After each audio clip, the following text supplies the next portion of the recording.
முதல் வாசகம். அன்னா மலடியாக இருந்ததால் அவருடைய சக்கலத்தி அவரை எள்ளி நகைத்து வந்தார். சாமுவேல் முதல் நூலிலிருந்து வாசகம். அதிகாரம் 1, இறை திருவசனங்கள் 1 முதல் 8 முடிய.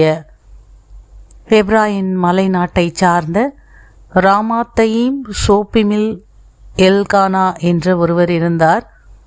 இவர் எப்ராயிமை சார்ந்த சூப்பின் மகனான தோஹூவின் மைந்தனான எலிஹூபின் புதல்வனான எரோகாமின் மகன். அவருக்கு அன்னா, பெனின்னா என 2 மனைவியர் இருந்தனர். பெனின்னாவுக்கு குழந்தைகள் இருந்தனர், அன்னாவுக்கோ குழந்தைகள் இல்லை. எல்கானா ஆண்டுதோறும் சீலோவில் படைகளின் ஆண்டவரை வழிபடவும் அவருக்கு பலி செலுத்தவும் தம் நகரிலிருந்து சென்று வருவார்.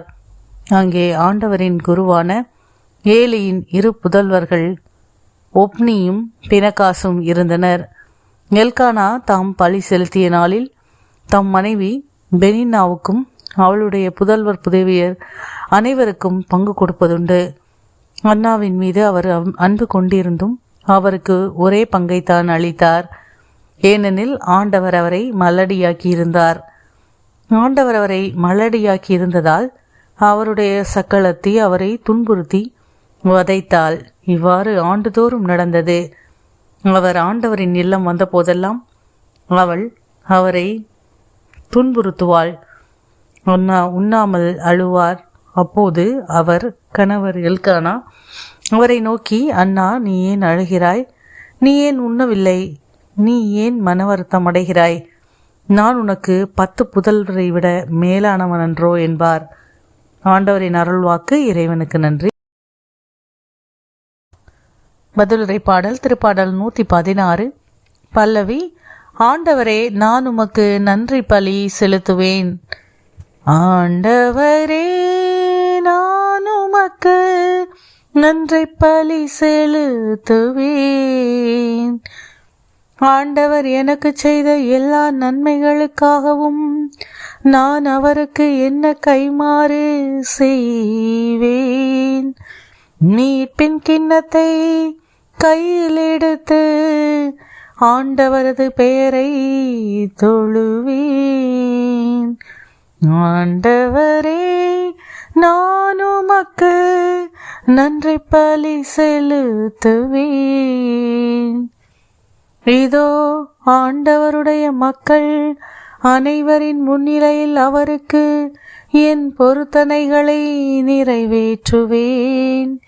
நான் உமக்கு நன்றி பலி செலுத்துவேன். ஆண்டவராகிய உம் பெயரை தொழுவேன். ஆண்டவரே, நான் உமக்கு நன்றி பலி செலுத்துவேன். இப்பொழுதே உம் மக்கள் அனைவரின் முன்னிலையில் ஆண்டவரே உமக்கு என் பொருத்தனைகளை நிறைவேற்றுவேன். உமது இல்லத்தின் முற்றங்களில் எருசலேமின் நடுவில் ஆண்டவரே உமக்கு என் பொருத்தனைகளை நிறைவேற்றுவேன். ஆண்டவரே, நான் உமக்கு நன்றி பலி செலுத்துவேன். நற்செய்தி வாசகம். மனம் மாறி நற்செய்தியை நம்புங்கள். மார்க் எழுதிய தூய நற்செய்தியிலிருந்து வாசகம். அதிகாரம் 1, இறை திருவசனங்கள் 14 முதல் 20 முடிய. அக்காலத்தில் யோவான் கைது செய்யப்பட்ட பின் கடவுளின் நற்செய்தியை பறைசாற்றிக் கொண்டே இயேசு கலிலேயாவிற்கு வந்தார். காலம் நிறைவேறிவிட்டது, இறையாட்சி நெருங்கி வந்துவிட்டது, மனம் மாறி நற்செய்தியை நம்புங்கள் என்று அவர் கூறினார். அவர் கலிலேய கடலோரமாய் சென்றபோது சீமோனையும் அவர் சகோதரரான அந்திரேயாவையும் கண்டார். மீனவர்களான அவர்கள் கடலில் வலை வீசிக் கொண்டிருந்தார்கள். இயேசு அவர்களை பார்த்து, என் பின்னே வாருங்கள், நான் உங்களை மனிதரை பிடிப்பவராக்குவேன் என்றார்.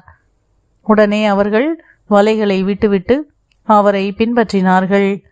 பின்னர் சற்று அப்பால் சென்றபோது செபதேயுவின் மகன் யாக்கோபையும் அவர் சகோதரரான யோவானையும் இயேசு கண்டார். அவர்கள் படகில் வலைகளை பழுது பார்த்து கொண்டிருந்தார்கள். உடனே இயேசு அவர்களையும் அழைத்தார். அவர்களும் தங்கள் தந்தை செபதேயுவை கூலி ஆள்களோடு படகில் விட்டுவிட்டு அவர் பின் சென்றார்கள். ஆண்டவரின் அருள்வாக்கு. கிறிஸ்துவே உமக்கு புகழ்.